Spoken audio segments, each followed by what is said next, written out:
Hello, everyone. Thank you so much for joining us. As you get logged in, we do have some opening feedback questions. If you could go ahead and answer those, that would be great.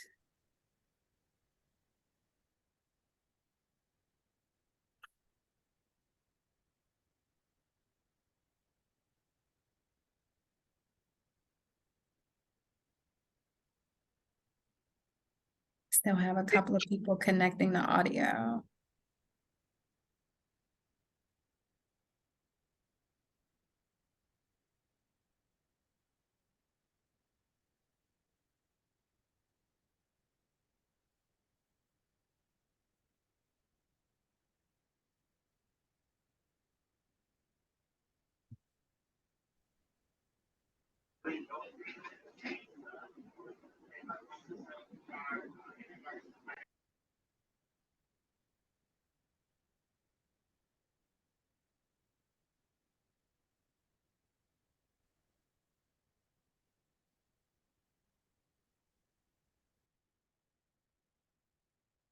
All right, so we'll go ahead and get started while you are answering those initial questions for us.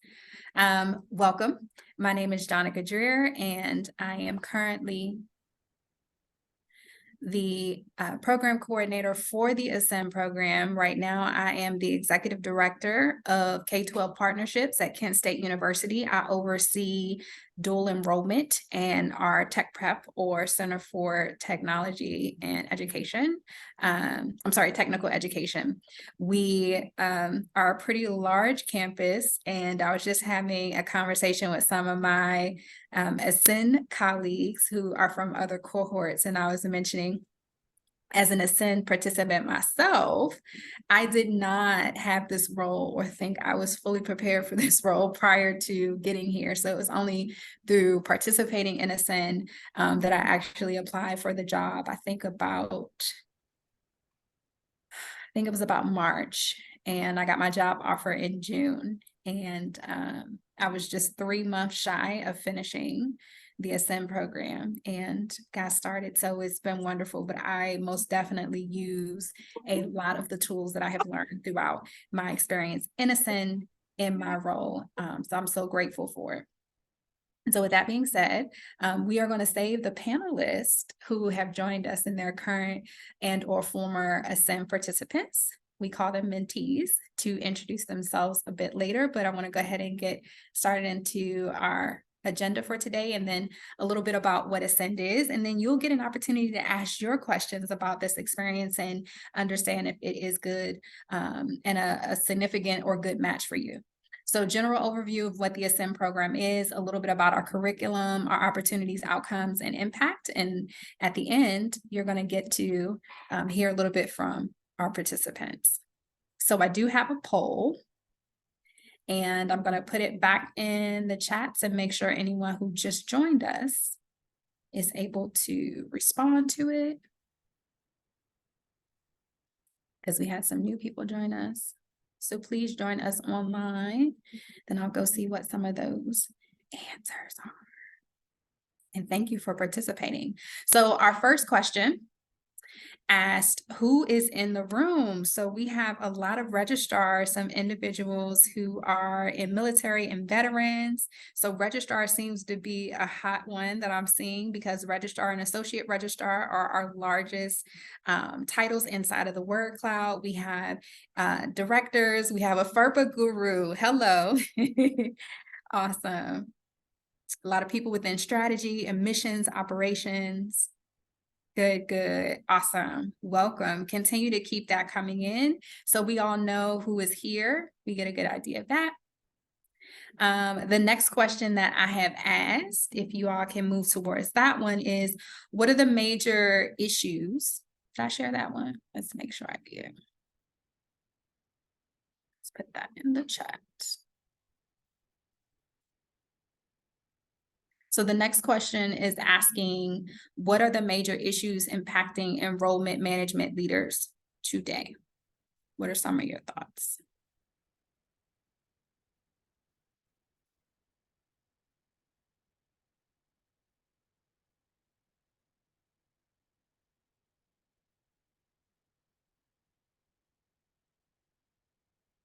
Oh, let me go back.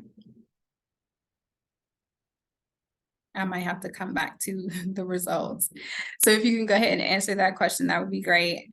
And we have 2 additional questions that you can answer while we're moving through the presentation, so I won't hold you.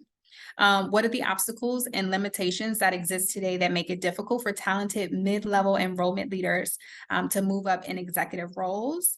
And then our last question is, which of the following do you prefer when obtaining professional development opportunities?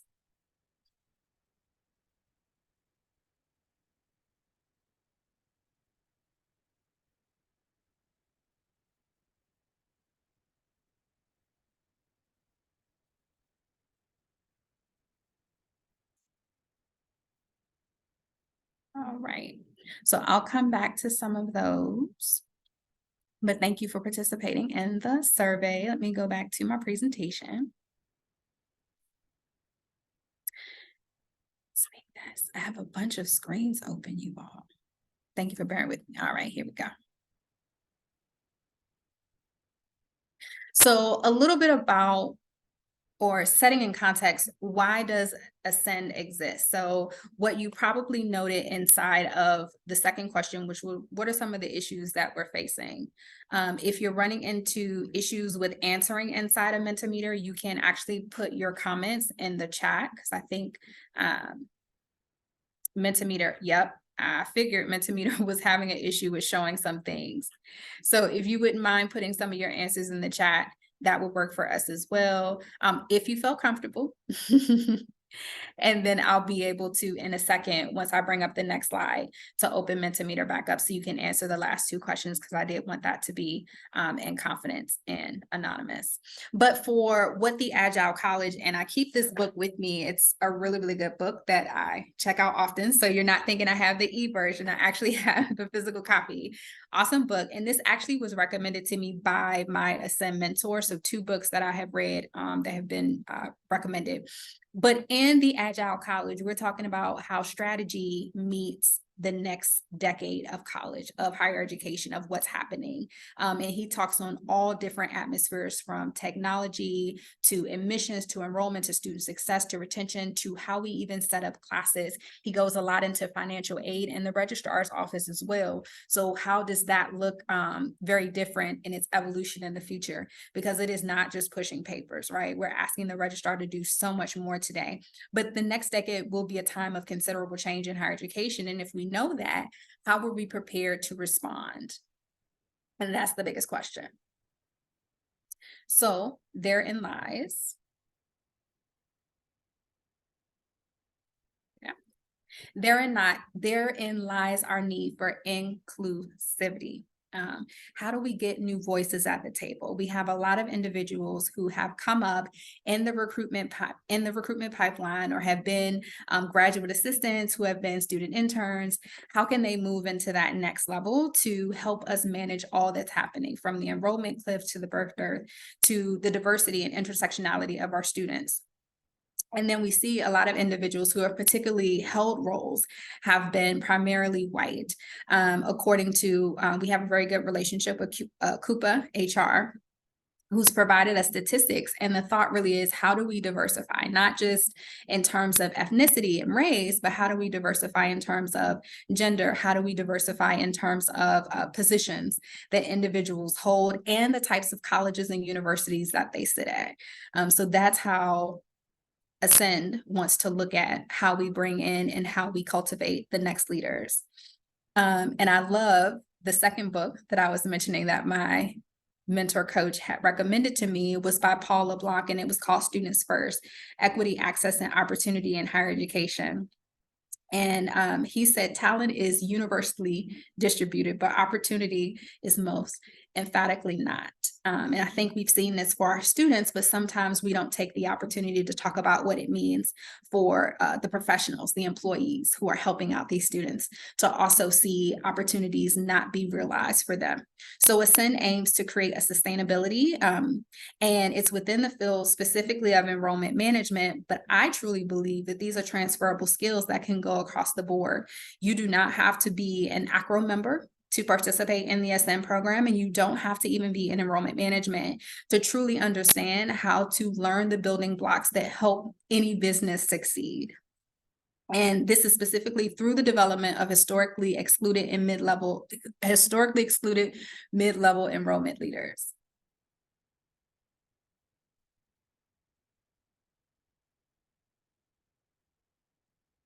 So ACRO has a really dynamic set of professional development competencies, and they wrap it also within proficiency areas. So again, we're putting it within context of enrollment, but it doesn't have to be limited to that.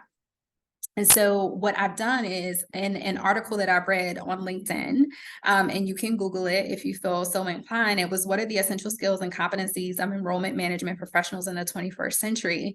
And these very much align with ACRO's competencies. So to not have to look at the big list of about 21, we can look at these clusters. And this is what the article summarized as what the leaders of the 21st century need. So if we're looking at the competency cluster, we can map it to the ACRO competency. And then I broke it down in terms of abilities, skills, and knowledge. So what is being asked of us? And these abilities clearly denote this is what is going to need to happen. Still leaving, going back to that agile college, still leaving the agility there so that we can grow and develop, because everything isn't a one-size-fits-all model, but so that you're prepared. And I think that's the biggest thing that you will hear from our different panelists today, is the ways in which they have utilized a SIM program to help prepare them to be the best leader on their campus, because everyone is at a very different type of institution. And if you're interested in this particular slide, I pretty much took it from there, but then I summarized some of the information so it wouldn't be overwhelming. But I'm more than willing to share this slide with you if you're interested in seeing it. So with that being said, we have what the Ascend program offers you. The elements are that we have diverse modalities. It is a cohort-based model. We accept 10 scholars per year, and we have specific program dates. Right now, it is a one-year accelerated program, so it runs pretty much November to November. In that 12 months, you are asked to commit 3 to 5 hours per week, and that ebbs and flows. Again, you'll get different responses from our panelists who will share a little bit about their experience and how they've managed some of the workload. And again, this is for mid-level professionals. You don't technically have to be limited to higher education. You don't have to be limited to enrollment management, but it does make most sense when you are, because that's our association. And the program is delivered through a hybrid model. So we do start off in person and we end in person, and that's at our 2 SIM conferences. We're in Seattle, Washington this year, so that's where we'll launch. And then we'll close in Boston, Massachusetts next year. And there, throughout the program, you have access to credentials, and you also have access to an amazing coach that you'll be working with. And we do provide prompts on what that looks like, because coaching for some individuals might be a new experience. So we do provide prompts to both the coaches and the individuals being coached on what that looks like to get what it is that you want. And then I spoke earlier about the proficiency areas. So the proficiency areas that we primarily focus on is anyone that kind of fits under our missions: enrollment management, international records and academic services, and transfer and articulation. On the right side, you'll see the timeline, and this timeline mimics what's on our website. So if you had any questions, you can definitely go back to the website to review that. And some of the benefits, I think, will be best explained and articulated once you hear from colleagues. But I did want to go over the investment. So quickly tailoring back to the timeline. In the timeline, We show that you're at the 2 Ascend meetings. We do require attendance at those meetings. And then there's monthly virtual education sessions, and they're first and third Thursdays. Then there's monthly personal and professional coaching. And there's online micro credentials that you'll participate in, and there are different courses that you'll take on your own time. So it'll be asynchronous, and then we also have the synchronous part, which are the virtual, monthly education sessions. So you have a mix of both. In between that, you also get Strengths Quest training. So we talk about your strengths and leading as a leader from a strengths-based approach. So we actually have a facilitator come in and lead those sessions for you. So you really walk away with a development plan about how you can show up best with your strengths. This is often good for mid-level professionals who may not have the type of supervisor who can acknowledge your strengths, or you may not be in an environment where individuals take the time to acknowledge what it means to have your particular set of strengths and to work within them, right? And then we close, as mentioned. So going back to the investment, we only ask for a participant fee of $1,100, and that covers only partly your SIM conference, and that's your registration. The online essentials courses, which we have about 7 of them, books and materials that we provide, the coach that we also provide for a year. I still talk to my coach. So I don't know if she's still getting paid for that, but there is a lot of support still there through that advocacy and through that relationship that we've built. The monthly virtual education sessions, we do have guest speakers come in who are across the board from a number of different specialty areas within higher education. And then we close out with the STEM conference. So on average, you're getting about a $6,000 value for a fraction of the price. And then the other huge investment is the time that you commit, right, to get from it what you provide. So I wanted to take a moment to ask if there were any questions. And thank you, Dan, for sharing your LinkedIn. If there are any questions before we dive into our panelist. Go ahead, Erin. And I apologize, I was a couple minutes late, so maybe you said it. But when you say they want to promote to senior level within the next 12 to 18 months, so is the target for this program someone who has not been a department administrator yet? Or if you could, and maybe that'll be later on in the presentation, but exactly, like, if you could provide a little more detail on the level of person that would benefit from this program. Yes, thank you for that question. I actually want to introduce my director, the executive director over the program. Tina, are you here? Would you like to introduce yourself and clarify who might be best for the program when Erin asked that? Hi, welcome everybody. And Jonica, you're doing a great job. Thanks for doing this. It's going really well. I'm Tina Deneen, Associate Executive Director for Education and Member Development at ACRO. And this is my first year being the executive lead for the Ascend program. And we brought Jonica on at the beginning of this month, who's going to lead our participants moving forward. But it's a good question about what level of individual would qualify for Ascend. We target people that are in mid-level roles right now, but somebody could be in a higher level role or already been an executive of some sort and looking to either improve their skills or change their skills or even move into a different direction or portion of the profession. So I think it would be definitely an appropriate experience for those who've already been in an executive level position. We have people starting from cohort 1 through our current cohort, which is cohort 3. We're in our third iteration of the cohort. We have people from all levels, and we've even had a person who was from high school. They weren't even in college, but they wanted to transition to working at a college, at an institution or university. So we're pretty open right now. It's a competitive application process because there are only 10 spots, and we're hoping we can grow that in the future, but we just want to make sure we're not just trying to grab a bunch of numbers to have a bunch of numbers. We want it to be a good experience for people, and we want to be able to assign really good coaches to people based on what their expectations are and what their needs are. But no, very good question, but I think it would be appropriate for people who've already been in a leadership role. Thank you. Can And I jump in on the yeah, chat question from Leah? So when I applied, I was my title was campus registrar. I worked at Washington State University, the Vancouver, Washington campus, which was a campus of about 2,200 students, 2,400 students, somewhere in there.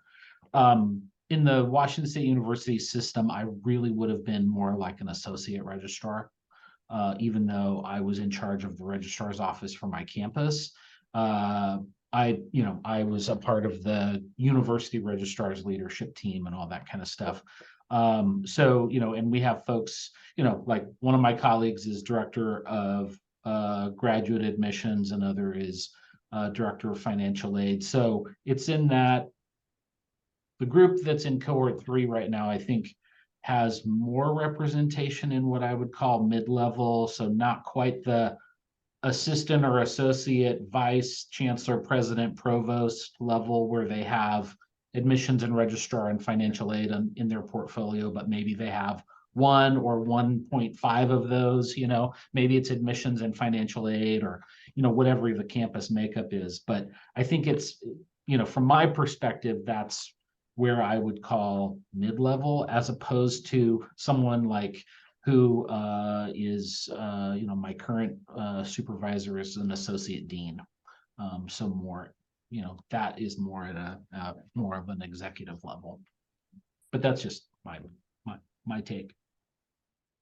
and thank you for that question. Carlier, did I say it? Did I pronounce it correct? Yes, you did, Thank you. Carlier. Thank you.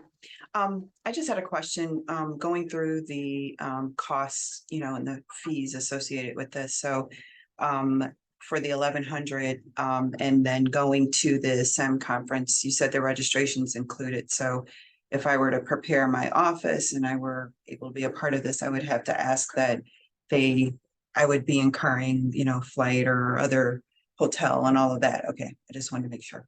Thank you. I see I was on mute. Flight and your accommodations, any meals, those would not be provided, no. Great question, thank you. All right, so I do want to go ahead and introduce my panelists. I'm going to start off with the first question, so they'll all give their name, their title, and then what motivated you to apply to Ascend. And let's start with Dr. McNair. Good afternoon, everyone. So glad to see many of you here. I serve as the Associate Senior Vice President for Enrollment Management at Montgomery College, and I was a member of Cohort 1.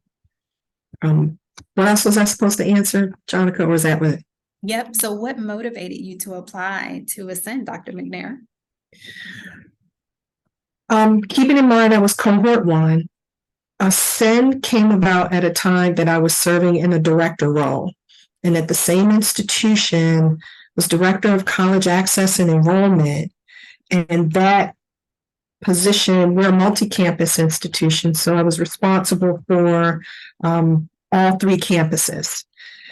And Ascend came about at a time where I felt like I was looking for an opportunity to learn and grow in a different way than what I would describe as what I had been traditionally exposed to through enrollment management.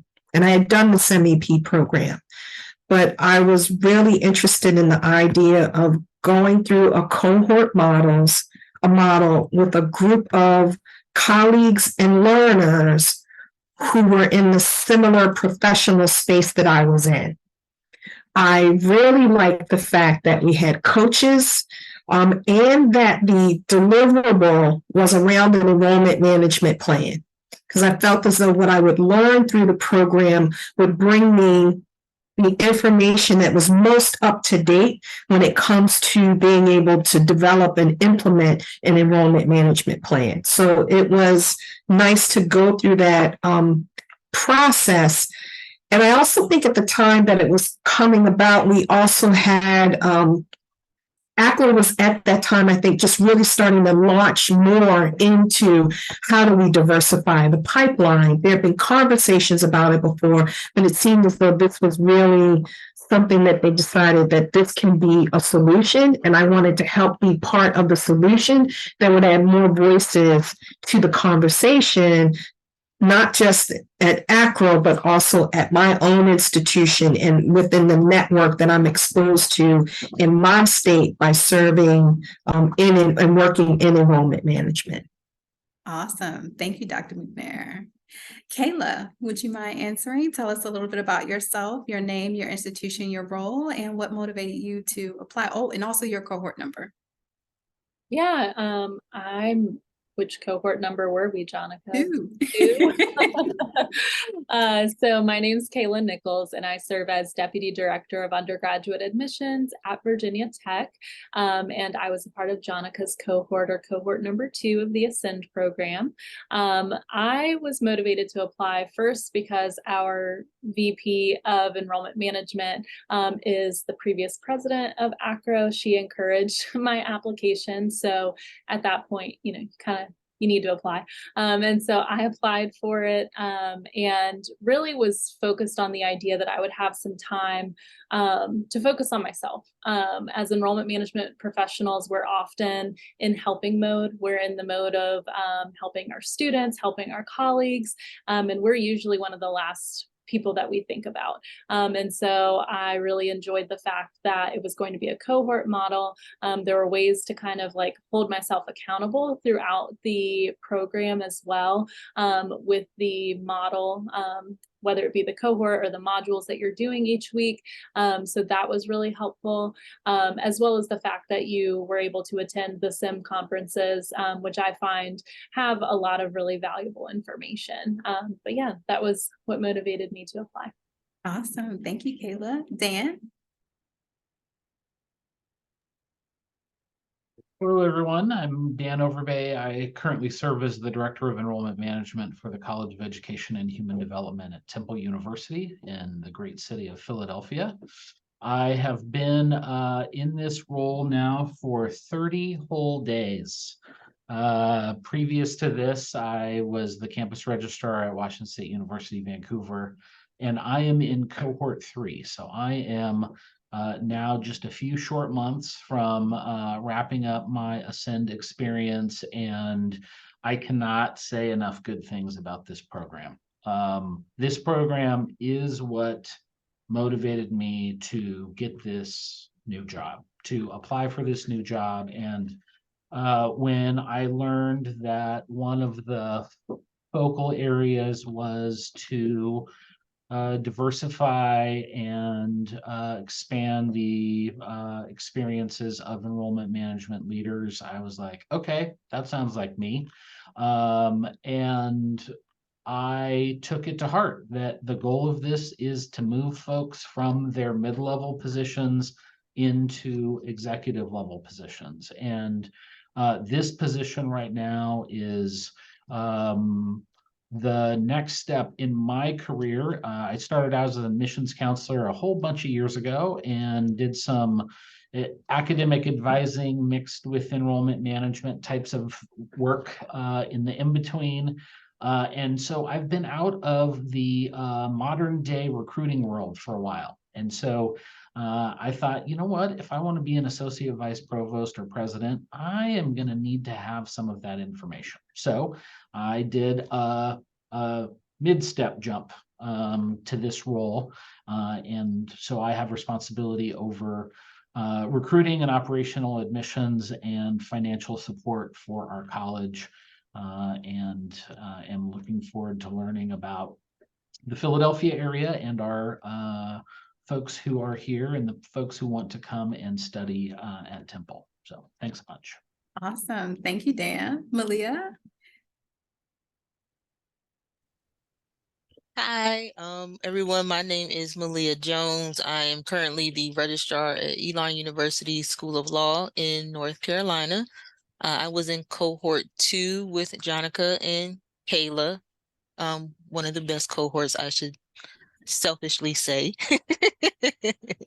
Um, but so when I started the program, I was actually working in the university registrar office as one of the assistant registrars. And the university registrar, who is actually very active with ACRO, encouraged me to apply for the program. Initially, to be honest, I was hesitant. I wasn't sure if it was something I wanted to take on uh, at the time, but once I looked at the program and looked at the model and the structure of it, I saw that it was something that I knew I could handle, and I wanted to, advance my career. I've been in the registrar's office now for over 10 years. So all of my experience with higher ed is with registrar, but a big part of the program was learning more about enrollment management overall. So that's something that I wanted to be able to diversify my knowledge and be able to move up in higher ed in the areas of enrollment management, eventually to maybe like a vice provost position or something similar to that. So that was one reason why I looked into the program and was interested in doing it. Another is the structure of the program is, for me, it was very flexible, given the curriculum and the schedule, and it was something that I knew I could handle working full time. So I one of the reasons I was hesitant at first, because in my mind, I had just finished a graduate program. So I was hesitant to start another kind of academic like program. But with Ascend, they're very flexible with your schedule and very accommodating, and it was easy for me to handle the assignments and the modules.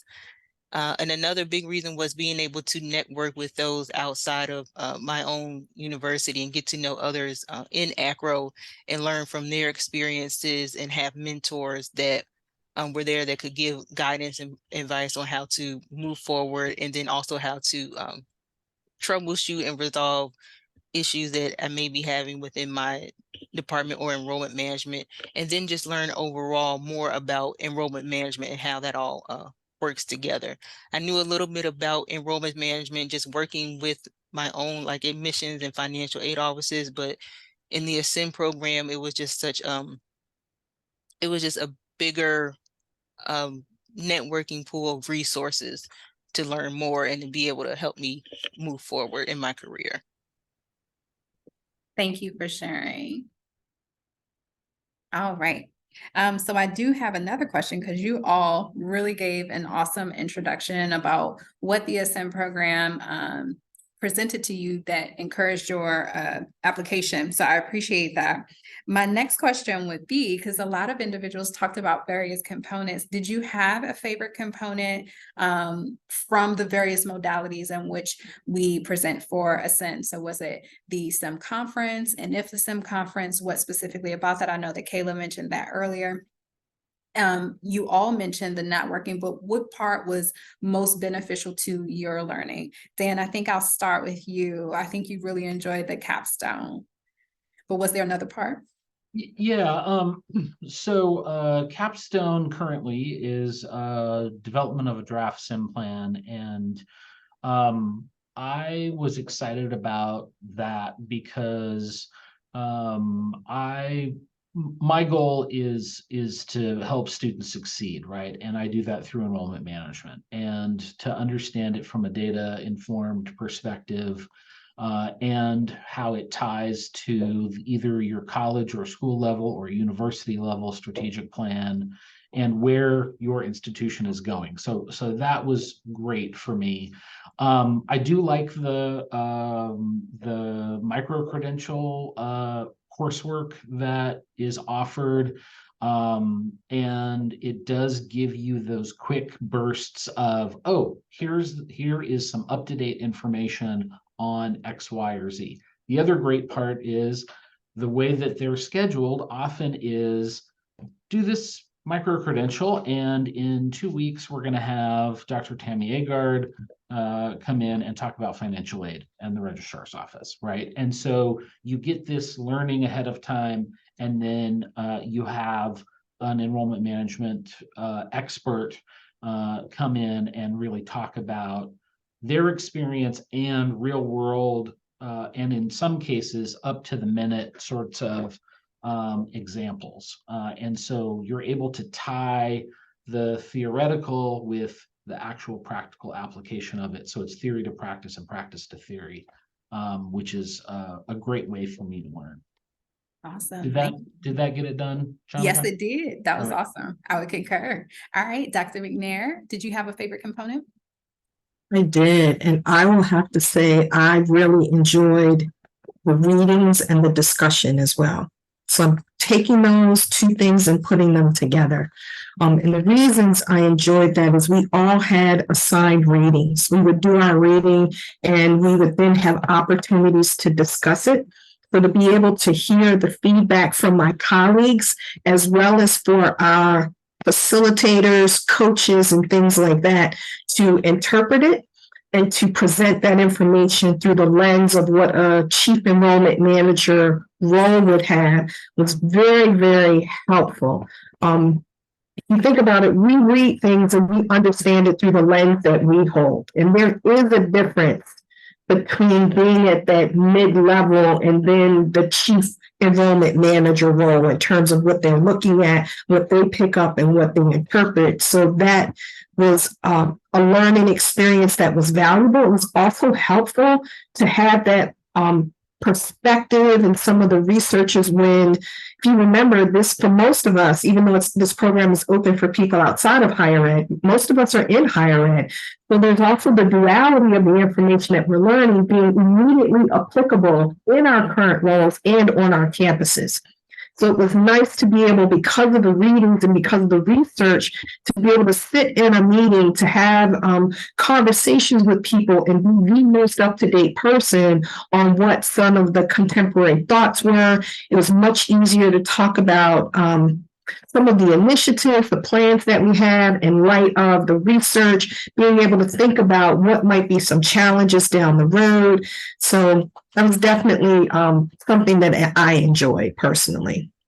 And then the whole idea of being part of a cohort. So although being cohort 1, I'm still in contact with my cohort members. So to be able to have that ongoing support, not just through and to complete the program, but then once you leave the program, to know who can you turn to, who can you ask information about.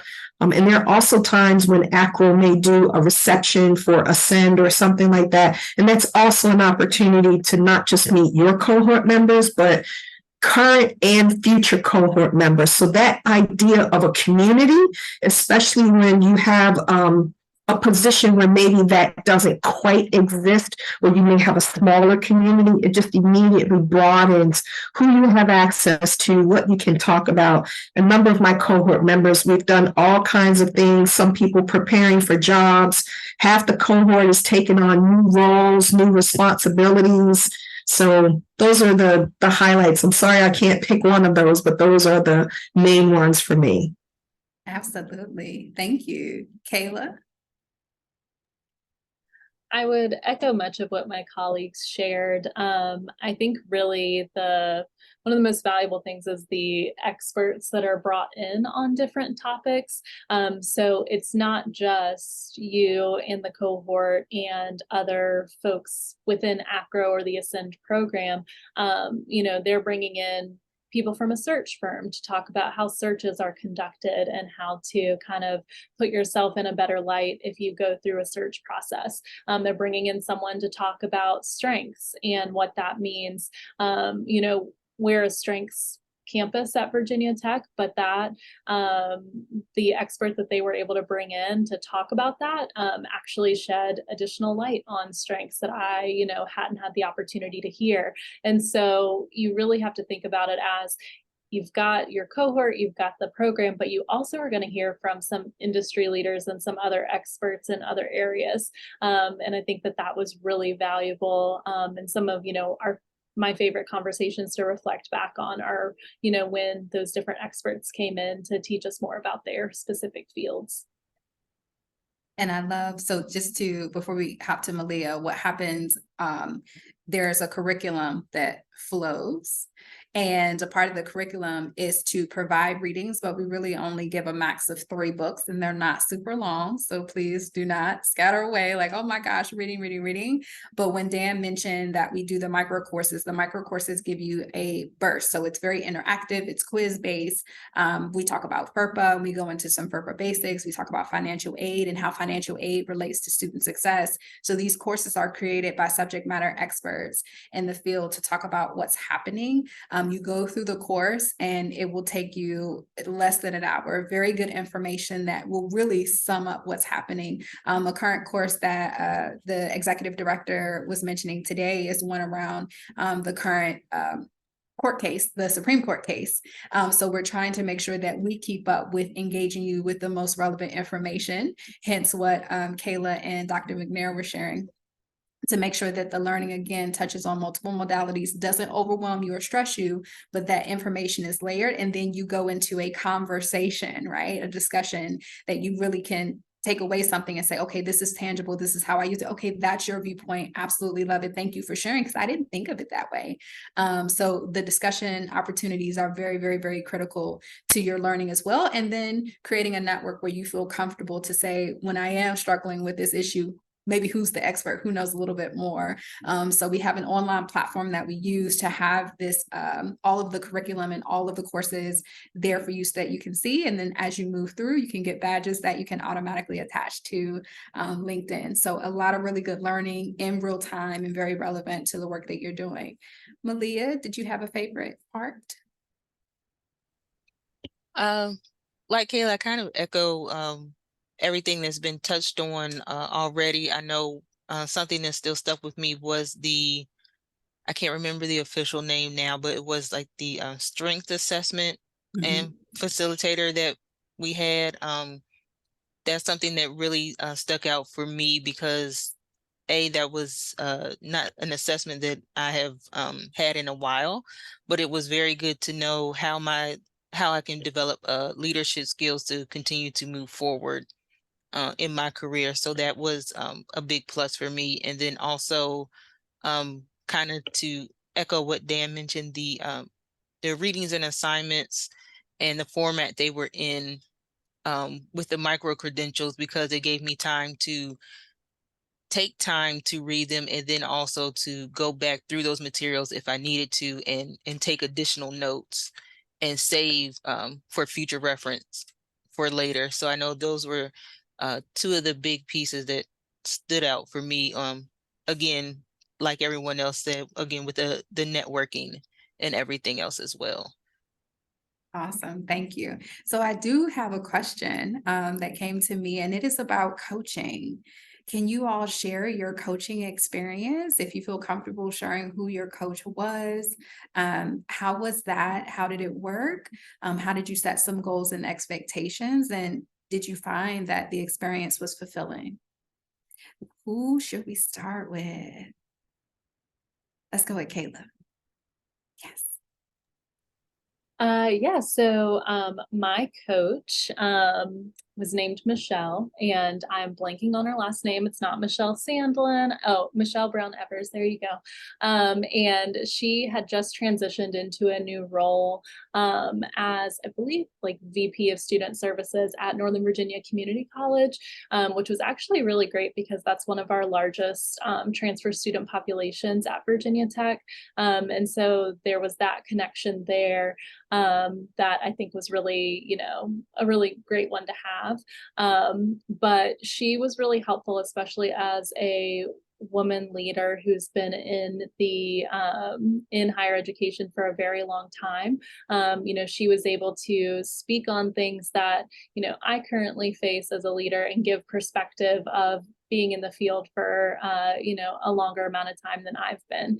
And so our coaching sessions were really helpful, very laid back. And so I think every coach is different on how they manage it. And so it was very much like if you need me, let me know. We can schedule as many of these or as few of these as you need. yeah, I would say that it was really, really beneficial and helpful to just know that if there was something I needed to talk about, she was there. Much like Jonica talked about before, she recommended books to me. And so I was able to, take those and kind of run with that and see if there was anything that, anything that I could grab from those materials. But yeah, it was definitely a great relationship. Thank you. Dan? Yes, my coach is Dr. Clayton Smith, also known as Professor Sim to the acro community. Up through last year, the SIM conference in Toronto, he was director of the SIM conference and is a senior acro consultant. So I feel like I struck gold and platinum and unobtainium, all the precious metals in getting my coach assigned to me. Clayton has been amazing. He is, prior to his current role as faculty of education at University of Windsor, he was chief enrollment officer at multiple institutions over the last 30 or 35 years. So he brings community college experience and university and Canadian experience. And so what I'm able to get from that is all of these different perspectives coming from that chief role. So I have urban university experience and R1 experience and community college experience, but I don't have it from that chief enrollment officer perspective. And so he's able to give me that. And he is accessible. And, when I was wrapping up my job in Washington and moving to Philadelphia, he was like, hey, let's get one on the books, let's get a call on the books, so he was pinging me to make sure that we were staying connected through this move. And so it's been an invaluable resource, and I expect that he and I will be in touch and be great colleagues for some time to come. Awesome. Dr. McNair? So we were assigned coaches, but one of the things that I also want to emphasize is that for many of us, the facilitators also fulfilled a coaching role for us. So if you have 4, 6, 7 facilitators, I can't remember how many, those individuals facilitated sessions that were their expertise. So if that was a particular interest or need for you, you also had access to those individuals as coaches. So when I think of what I know of some of those facilitators that I've had or people that were associated, I believe one's already become a president. A second one is or is planning to become one. I'm not sure. But then there are also some facilitators that we're going to are quite content with being in their enrollment management role.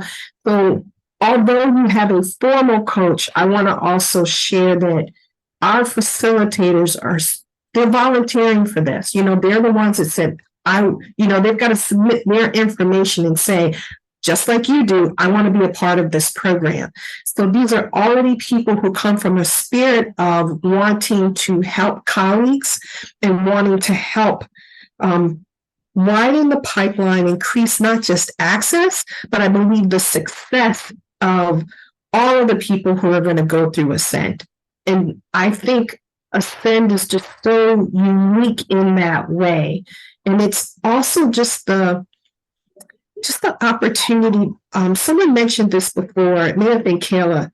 You are really focusing on your growth and development as an enrollment management professional, what you want to do with your career, where you want to go. So your facilitators can be available for their expertise, but you may have a facilitator that, for example, works in the Northeast, and maybe you live in West Coast and you're interested in Northeast. So then you also have those facilitators that, based on their geographic knowledge, can tell you about things that are in the area based on the type of institution that they're at. So you have so much more information. And again, they might not have been our formal coaches, but they still serve as coaches.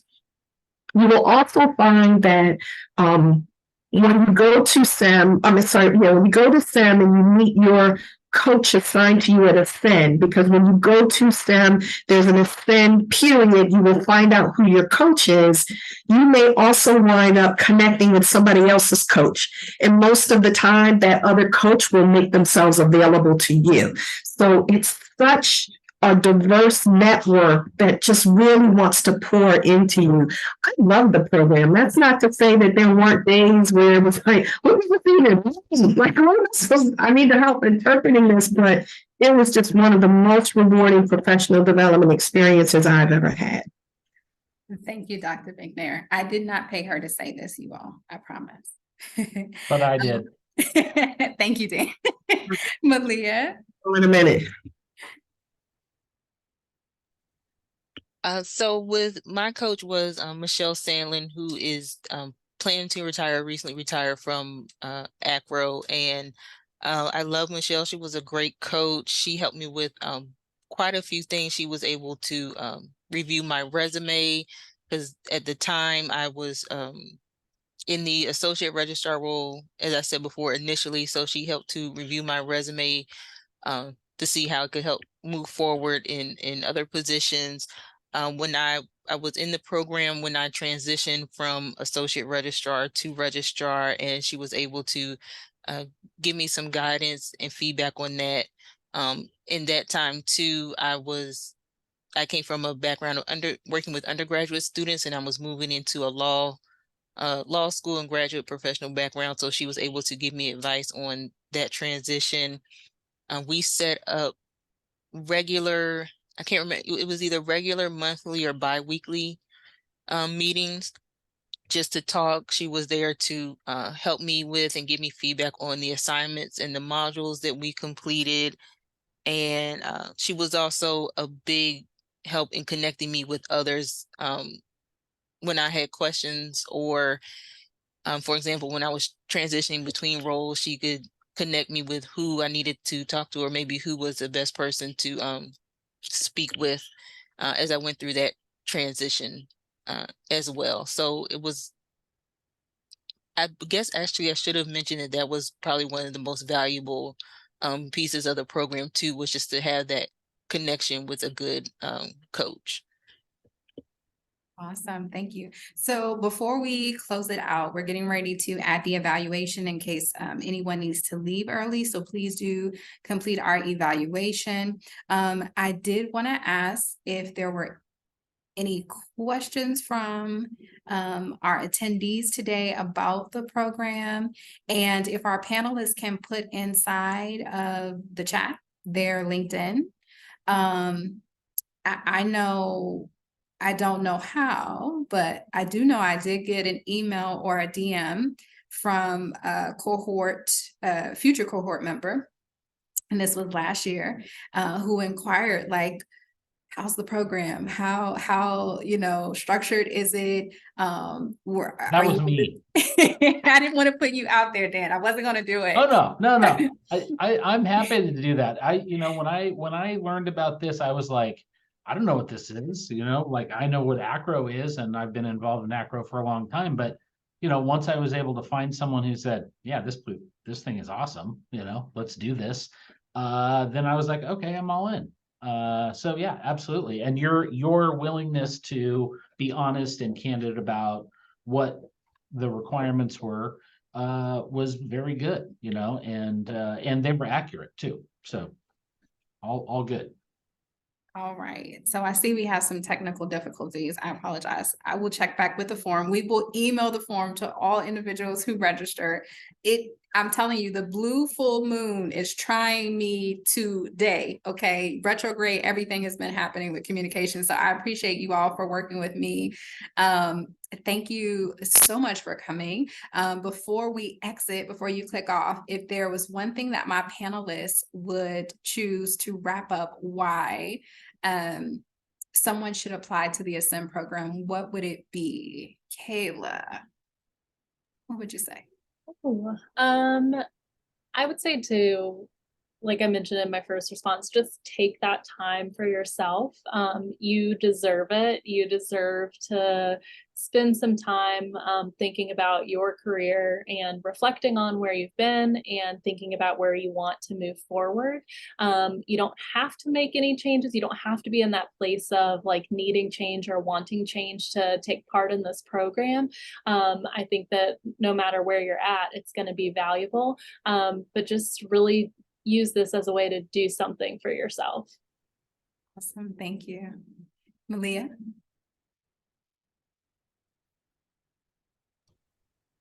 Sorry, I couldn't unmute for a second. I would say definitely investing in yourself and then just being able to take advantage of the community and the connections within ACRO is the biggest gift that I can say. I know in higher ed, sometimes we tend to be siloed quite often, but having the community in ACRO and we all know a lot of the challenges that we're facing throughout higher ed, and then to have that community within ASCEND and within ACRO that, okay, we're not facing these challenges alone, so how can we work together or even just vent to get through these challenges that we're all facing. So definitely the community and the connections within the program and within ACRO, I think, are one of the best investments you can make in yourself and in your career.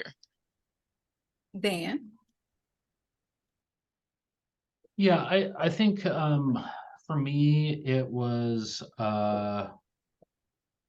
putting together in a coherent way the informal learning that I had gained over the course of my career into a cohesive professional learning package.